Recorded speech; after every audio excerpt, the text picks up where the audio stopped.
Entonces, como le estábamos diciendo después de esta pausa, que en referimiento pudiera lograrse tener éxito, porque ese embargo retentivo, en esas condiciones violatorias del debido proceso, violatoria de la defensa, violatoria de ese derecho sagrado que ella tiene a defenderse, congelarle una cuenta,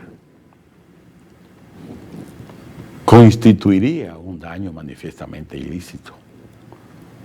No estoy tocando el fondo de si ella debe o no debe, porque ya eso es otra cosa. El juez de los referimientos no toca fondo. Solamente establecer si hay un daño manifiestamente ilícito, si hay alguna urgencia o si hay algún daño inminente, pudiera dar resultado. Ahora, si no es así, y es que se tiene una deuda y quizás se debe 300,000 y le pagaron por 2 millones, pudiera decirse, no de levantarse en referimiento, pero por lo menos reducirse, eso sí. Porque si se está persiguiendo 300,000 pesos y el duplo serían 600, y hay 2 millones congelados, el juez puede ordenar la reducción, limitarlo solo a 600, lo puede hacer y está dentro de la ley, y no lo está levantando, simplemente lo está limitando y la jurisprudencia sí lo contempla. Y eso es interesante.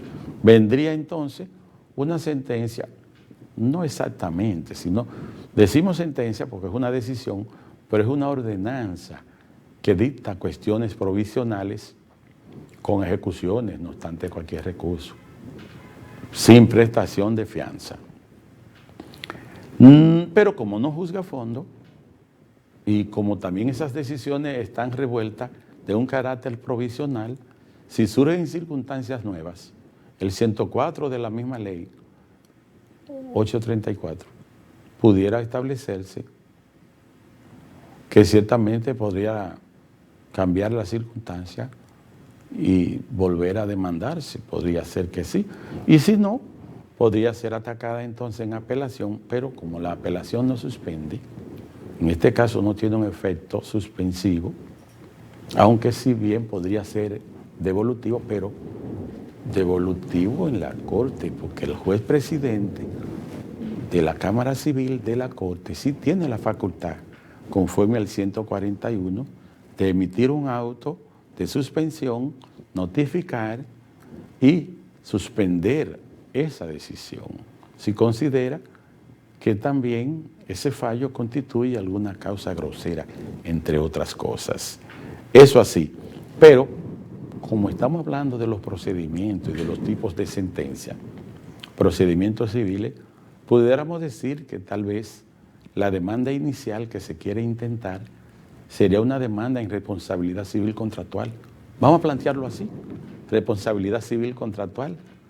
Quizás un paciente fue al médico y le hicieron firmar algún documento, digamos, donde él da descargo al médico por la intervención quirúrgica que le va a practicar.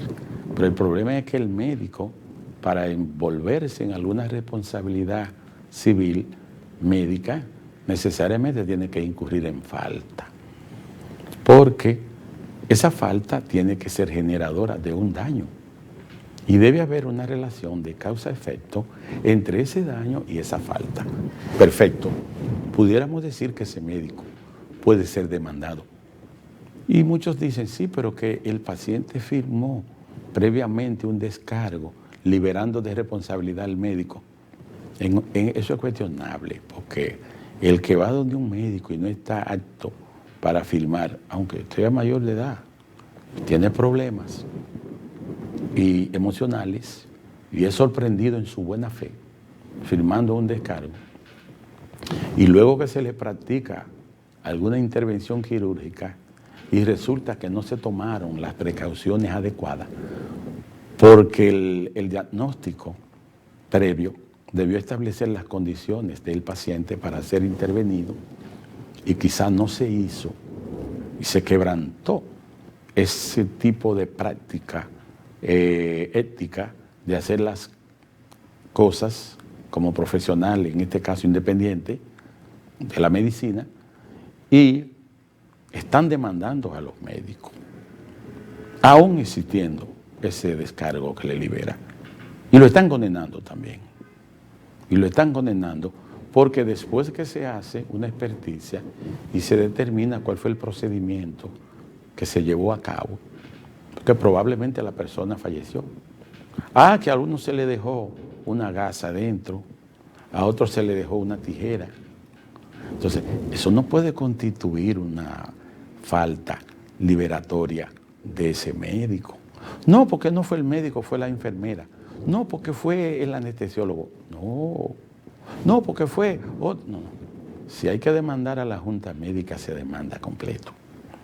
Y si hay que poner en causa a la clínica también. Afortunadamente muchos están teniendo éxito, pero lo que quiero señalar no es propiamente que se demande a ese profesional de la medicina. Lo que quiero es resaltar el procedimiento, porque estamos hablando de procedimientos civiles. En este caso, muchos dicen, bueno, pero ese paciente contrató los servicios de ese médico, hay un contrato.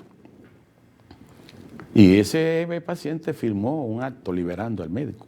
Bueno, pero hay que ver en qué condiciones se firmó ese acto y ese contrato de ese servicio hay que vigilarlo porque no podemos estar entorpeciendo en la realización de unos trabajos que pudieran ser negligentes, porque que si se pudo demostrar la negligencia, la falta viene a demostrarse, porque no, espérese, es que si usted sabía que él tenía la presión alta, si esos glóbulos rojos o blancos no estaban altos para ser sometido a esa operación o esa intervención quirúrgica.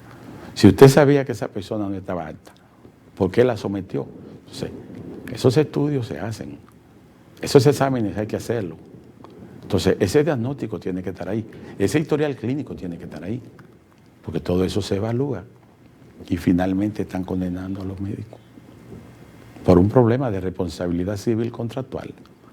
Pero vámonos al asunto de estos procedimientos civiles que se intentan porque alguien deja un carro estacionado en algún supermercado, alguna de estas cadenas de supermercados, que algunas de ellas han sido condenadas, porque entregan un recibo valorado probablemente en 100 pesos, en otro momento 50 pesos, y a veces no tiene ningún valor, pero le entregan un recibo estableciendo que no son responsables de las cosas dejadas dentro de ese vehículo. Pero usted tiene ese parqueo que forma parte de esa tienda o de ese supermercado, y ese parqueo, lo que se pierda de ese vehículo, tomando en cuenta que usted entregó un recibo, un ticket, para proveer de seguridad a todos los clientes, y usted ha incumplido con eso, y ese carro se lo robaron, ya se ha condenado a algunos supermercados a pagar el valor de ese carro. Quizá por esto muchos ya no están dando ticket, han aprendido la lección, sino que permiten que, está bien, el parqueo es de la tienda o es del supermercado, o es de la ferretería, pero no están emitiendo ticket. ¿Y qué está pasando? Que a lo mejor sienten un aliciente porque a lo mejor no hay un contrato, porque es que del momento en que se recibe un ticket, para que yo pueda dejar el vehículo estacionado, lo que le pase al vehículo usted es responsable. Usted y yo ha habido un contrato, que yo voy a su negocio a comprar, y usted me dio un recibo estableciendo que usted garantizaba el cuidado, la seguridad de ese vehículo. Lo que se pierda de ahí es responsabilidad de ustedes. Y por eso han condenado a algunas tiendas, señores. Todavía esa participación de esas tiendas, creo que han aprendido una lección. No así en los centros hospitalarios, por lo menos clínicas, que todavía con esa vara que cruzan de un lado a otro, están emitiendo un ticket y están cobrando 35 y 50 pesos. Y aquí hay en Santiago centros hospitalarios con niveles de clínica de alto nivel que cobran. Parece ser que no saben que si un vehículo de esos se pierden, es responsabilidad de ellos, porque ellos garantizan la seguridad. Y de hecho, tienen seguridad en los parqueos.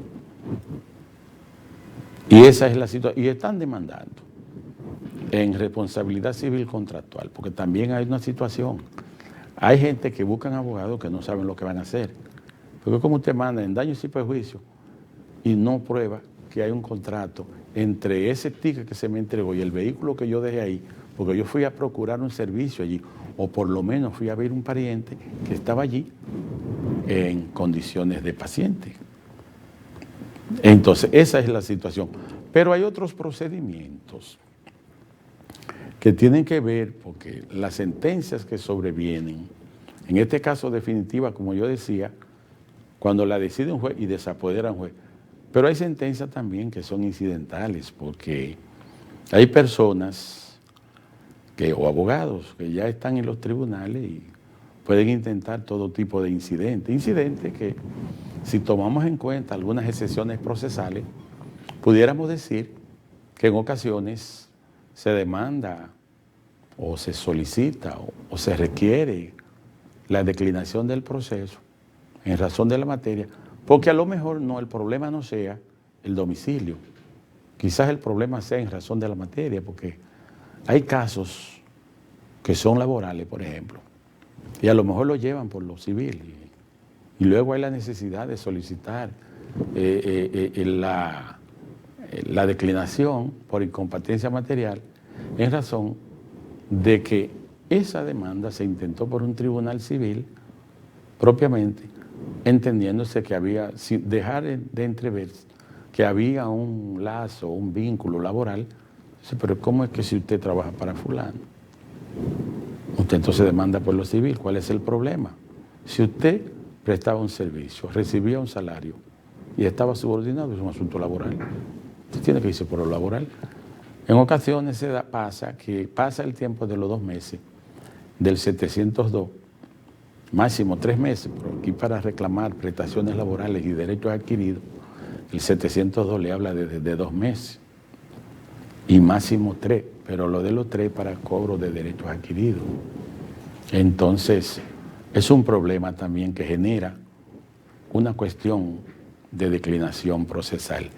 Continuamos, amables televidentes, en el próximo segmento.